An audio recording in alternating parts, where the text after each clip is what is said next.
Well, well, well. How the tables have turned. All the Stacys who have denied you, and all the Chads who've thrown you in the garbage can, are now coming back and begging at your feet for you to impart upon them the knowledge of the technique that you have once learned in adolescence and now as a man in your 20s. Maybe almost in your 30s. You have perfected this technique into an art form. And it's been more than an art form. It's a way of life. And that way of life is often referred to nowadays as social distancing. Because in this dire hour of our civilization, I and many of you have the technique and the skill that everybody else in society is begging to understand in order to survive. And in my own self-interest, in the self-interest of all NEETs out there, I do intend to continue civilization. Because if I don't, nobody will be able to pay for our unemployment and food stamps and, all the other basic free shit that we get so we can sit around and do fucking nothing. So today, gentlemen, today I plan to impart upon you my knowledge and my learnings of a level 10-year plus NEET of experience. I have spent many years sitting in my room doing nothing and avoiding civilization. And today, I'm going to share those techniques that I have painstakingly acquired and accrued over these years, and I want to teach them to you so that you too can survive in this very, very dangerous world. Now, I'm going to go ahead and open up my little list here because I don't want to lose any of them. Number 1, don't leave the house. Now, the reason for that is that if you're in your house, there's nobody else in your house. Nobody else is going to fuck with you. Nobody's going to talk to you. And if you do have roommates, or maybe you live with your parents, which obviously you're supposed to if you're a real NEET, you just ignore them. You say, listen, I'll be out in 5 minutes, and then it's 5 hours, and, they went to do something else, and it's not a big deal anymore. And things just have a way of working themselves out. And I'd like to use that type of, that lifestyle idea. Things have a way of working themselves out. Let other people solve problems, let other people do things, and you just don't really do anything. So number 1 is don't leave your house. And the second tip that I want to give you guys is actually something that's going to pretty much make all of the other tips in this list something that's going to happen pretty much on its own, which is play video games. Find a video game that you want to play all day and all night, and do it. Don't worry about anything else. Any problem that you have today will still be a problem tomorrow, but if it's a problem tomorrow, you don't have to worry about it for today. That's all you have to think about every single day. And then eventually, usually those problems go away, or sometimes they don't, and you have to deal with them, but you want to roll the dice because at least sometimes you don't have to deal with them at all. So find video games and find another thing to do that you want to do after that. Now, the second thing here, third thing actually, don't get Uber Eats. Now, people have been very worried about going to restaurants and going out and stuff like that. Now, obviously, I'm not, but a big bit of advice here is that you never want to go and have other people deliver you fast food. The reason for that is because it's weird. Why is somebody else going to go and deliver you fast food? What the fuck is that? Just go drive up there and get it yourself. And from a very pragmatic perspective, that's one less person guaranteed that's going to be handling your fucking food. Now, the only thing that's better than that is if you have snackies at home and you've saved up enough good boy points for your mom to make you chicken tenders. But unfortunately, some of us don't really get that luxury. I do, actually. I'm going to eat some after this. So let's go ahead and look at after this, and we'll take a look at what else we have. Oh, here we go. This is a very, very important one, and it's also, again, going to lead into a number of the other things on my list here. Don't shower. Now, the reason for that, people might be like, well, what does that have to do with coronavirus? Don't you want to keep clean? Well, if you go out somewhere in the real world and you just see people that are around, I found that there's actually a very, very strong correlation between the number of people that intentionally avoid you and the longer it takes for you to take a shower. So maybe 5 days in, there's like a couple of people that walk around you. But if you're like 2 or 3 weeks deep in this, there's not going to be anybody that's going to come up and talk to you or touch you or be anywhere near you. So not only is not showering something that affects your own ability for social distancing, but it actually provides and protects the entire civilization, because they'll do the same thing on their own. And the longer you don't shower, the more people will practice social distancing against you. It's a very, very good idea. I've been doing it for 6 days now, so we're doing pretty well. And this also ties into the not showering thing, which is you want to look like shit.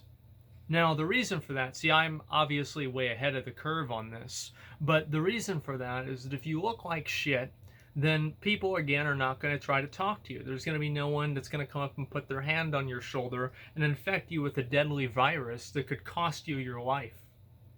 You're just going to sit there, people will look at you, and then they'll try to look away quickly so they don't accidentally make eye contact, worried that you might actually start a conversation with them. Little do they know that you're terrified of that, and you think about that at night whenever you're actually about to go to bed, and it keeps you from falling asleep. So don't worry about that. All you need to do is make sure that you look like shit, smell like shit, and you know what people are going to do? They're going to walk around you, because that's what they do whenever they see shit.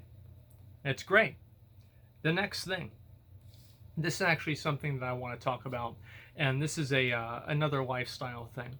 It's how to handle invitations to events and people asking you to hang out. Now, if somebody calls you, never answer the phone call.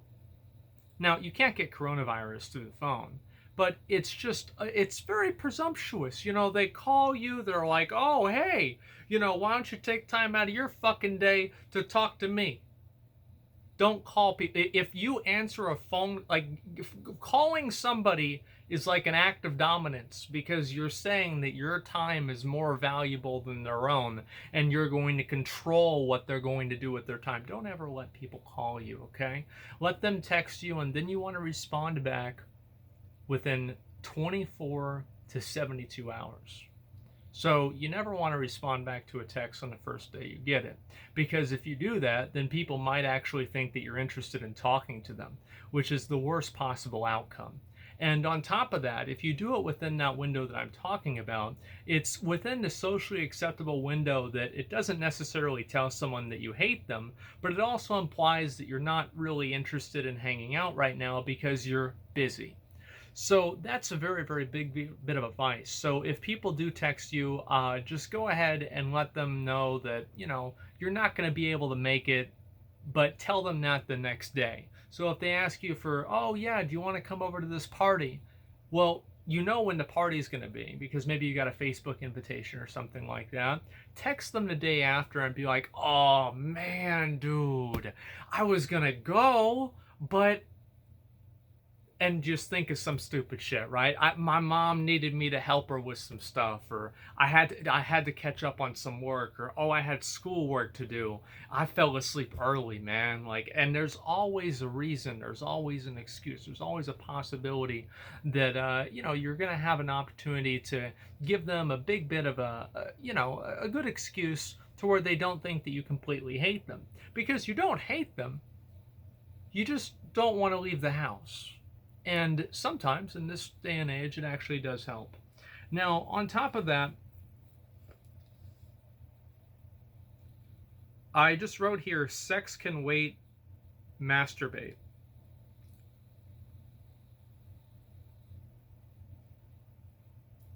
So, I understand that for a lot of you, that's probably not necessarily going to be an option, including myself.